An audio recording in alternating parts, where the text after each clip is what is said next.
ಮೂಗಿನ ಪಾಲಿಪ್ಸ್ ಅನ್ನು ಪರಿಣಾಮಕಾರಿಯಾಗಿ ನಿಭಾಯಿಸುವುದು. ನಮಸ್ಕಾರ ಸ್ನೇಹಿತರೆ, ಸ್ವಾಗತ ನಿಮ್ಮ ಪ್ರೀತಿಯ ಚಾನೆಲ್ಗೆ. ಇಂದಿನ ವಿಡಿಯೋದಲ್ಲಿ ನಾವು ಮೂಗಿನ ಪಾಲಿಪ್ಸ್ ಬಗ್ಗೆ ತಿಳಿಯಲಿದ್ದೇವೆ.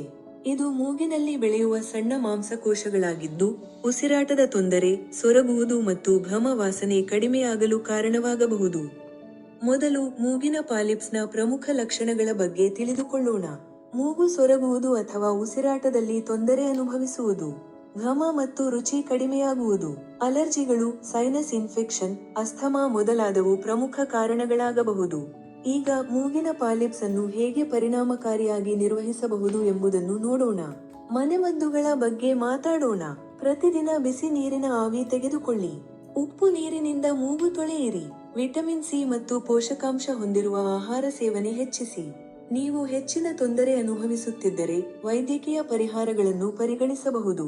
ಸ್ಟೀರಾಯ್ಡ್ ಸ್ಪ್ರೇ ಬಳಸಬಹುದು. ತೀವ್ರವಾದ ಸಂದರ್ಭಗಳಲ್ಲಿ ವೈದ್ಯರು ಶಸ್ತ್ರಚಿಕಿತ್ಸೆ ಶಿಫಾರಸು ಮಾಡಬಹುದು. ಈ ಲಕ್ಷಣಗಳಿದ್ದರೆ ತಕ್ಷಣವೇ ವೈದ್ಯರನ್ನು ಸಂಪರ್ಕಿಸಿ. ಉಸಿರಾಟದಲ್ಲಿ ತೀವ್ರ ತೊಂದರೆ, ಪುನರಾವೃತ್ತಿ ಆಗುತ್ತಿರುವ ಶೀತ ಮತ್ತು ನೆಗಡಿ.